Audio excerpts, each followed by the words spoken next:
Hey guys, happy Friday. Welcome back to Cooking with Miss Cindy. I don't know about you guys, but one of my very favorite days of the year is April Fool's Day. I like to play just like little pranks on people. You ask Mr. Matt, I've played tons and tons of pranks on him on April Fool's Day, and they're funny every single time.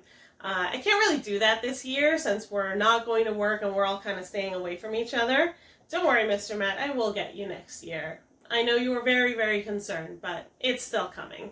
But the thing that I'm doing this year is making a tasty fake, and that is actually what I'm going to show you guys how to make today. So a tasty fake is kind of exactly what it sounds like. It's a fake, but it's tasty. So it is a food prank, but it's not gross like, putting dirt in like your little brother's sandwich or anything like that. What I'm going to be doing is I'm going to be making food that will taste good, but it is supposed to look like other food. So what I'm going to make for you guys today, and hopefully you guys will follow along at home, is this grilled cheese sandwich with tomato soup, which actually is pound cake with yellow frosting and strawberry jam. That's one. And the other thing we're going to be making is a fried egg on toast, which is really peaches, yogurt, and more pound cake. So stay tuned if you want to figure out how to whip all that together. Prank your family, prank your friends, prank yourself, because it'll actually taste really good. I don't know. Stay tuned. All right, you guys, let's get started. So the very first thing we're going to do is actually make our cheese filling. We're going to be using white frosting for that and a little bit of food coloring. So you want it to look very yellow, obviously. What you're going to need for that is a little bit of food coloring. I have yellow food coloring, but I also have a little bit of red because cheese is not just yellow, like a lemony yellow, but it's also slightly bit orange. So let's grab our spatula, and you're not going to need too much. I'm probably making a little bit extra, but that's not a big deal. So take that. And I'm actually going to use a little bit of orange juice to thin it out.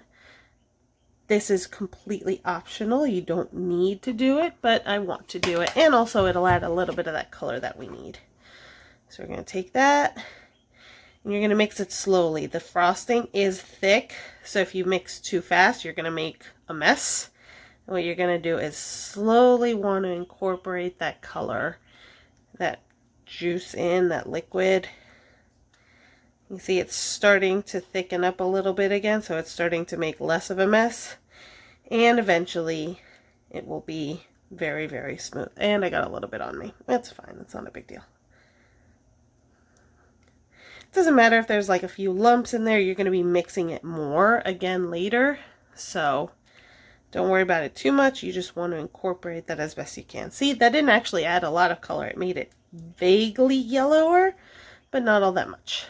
So next what we're going to do is take our food coloring, and I'm using a gel food coloring. You can use liquid since that's what most stores sell, but I find that gel is a lot easier to bake with, so that's what I have at my house. I have to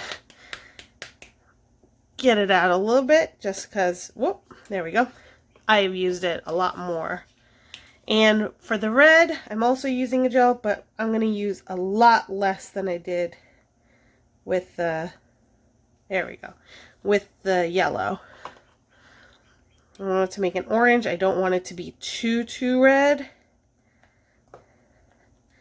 I want it to be kind of a nice, cheddary, yellow orange. See, if you look at it already, doesn't it already look like melted cheese? That's exactly what we want it to look like. I would suggest starting with just a little bit of food coloring and then add more as you need it, since it's really easy to go overboard. And done. All right, now that our frosting is out of the way, I'm going to just move that. All right, next thing you're going to do is the pound cake. This is going to be the bread part. I like to use Entenmann's because that's what I found at my store, but You can use any kind that you'd like. Heck, you can even use regular bread if you really want. Okay. So we're going to use that. Pound cake is very, very soft actually, so you don't really need to use a sharp knife. Please don't use a sharp knife, especially if no one else is around to see it. I'm actually just using a butter knife. And we're going to cut thin slices, kind of like that. Just make sure to do that. Don't push it too much because it is a soft cake, so you don't want it to crumble too much. I'm just going to cut maybe 4 slices just to kind of get a couple of cakes going. We'll move that out of the way. All right. So now that we've got that, we're going to grab a plate. Get ready to put this on. All right. Now you're going to take your cheese sauce again and just spread it. You don't need to spread it too much. Oh, it's still a little bit lumpy, but that's not a big deal. You don't want to spread it too much. You don't want it to spill all over the place. You just kind of want it to peek out from the edges. So actually you probably want to put a little bit more on the edges than you would on the rest of it.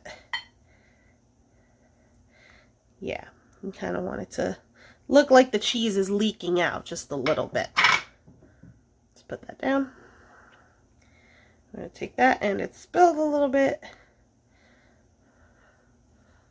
Put that there. See? Look at that. That is a very melty, cheesy sandwich. All right, so I'm going to put the sandwich aside for now, and we're going to try for our sauce. Okay, so to make our sauce, I'm going to be using strawberry preserves. You know, jam, preserve, jelly, anything like that is just fine. I don't want to make too much. It is going to be good for dipping into it, but you don't want to have so much because then that's just going to be a waste. So I probably just took about 3 big spoonfuls. And again, I'm going to add a little bit of orange juice. That's going to thin it out some more. Whoops, spilled a little bit.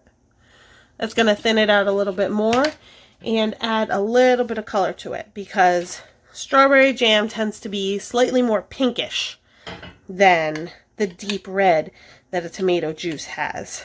So again, since we're making something thick and we're trying to mix it with something thin, you want to go slowly to thin it out. And actually, you might want to add a little bit of food coloring as well to this. Not too much, but it might add a little bit more of a kind of yellowy red that tomato has compared to more of the pinkish red that a strawberry has. It's okay if there are chunks left. You know, tomato soup is often very chunky as well. So it's really just adding to the illusion or the prank, depending on what you want to call it. All right, so it's mixed really well. I'm probably going to add some more yellow to it. So food coloring is actually made of the actual pigment, the color part, and it tends to be mixed with a little bit of sugar often and, you know, water. So you don't want to add too much. It will change the flavor of things. So just keep that in mind. So I added just a little bit of yellow. You can see it kind of peeking out over the edges.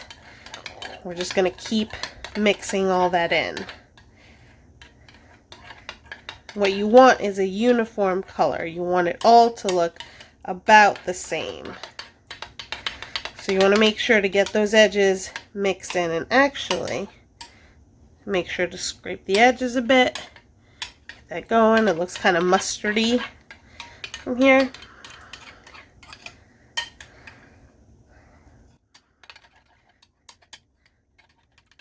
Alright, that actually does look a little bit better. So what I'm going to do is I'm going to put it into a separate bowl so that you don't see the kind of yellowy edges and it just looks freshly poured. Alright, take the bowl, pour out your fake soup. I'm just going to go ahead and leave my little spoon in it. And it is going to go on my plate so that it looks like I've got a nice grilled cheese sandwich with some spilled cheese and soup.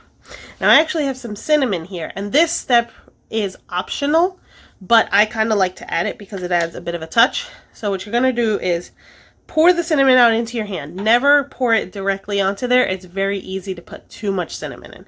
I'm going to do is dip my hands in that I washed before we started, so make sure you always start with clean hands.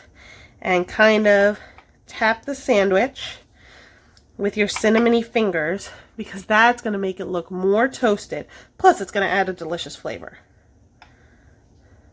You want to add it a little bit more towards the edges than the center, but it really just adds a nice extra touch so that the cheese sandwich looks nice and grilled. Voila, there you have it.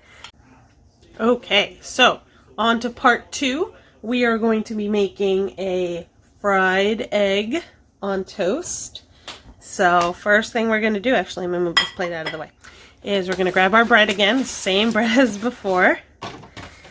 And again, with a butter knife, we're going to slice. It's better if you go back and forth a little bit because that'll keep you from crushing it. Like I said, this is a very soft cake. I'll just put that on the plate and this can go out of the way. Okay. Probably want to clean it up a little bit, just kind of smush the little edges back on. We're just going to have to pretend that this is a small piece of toast. Okay.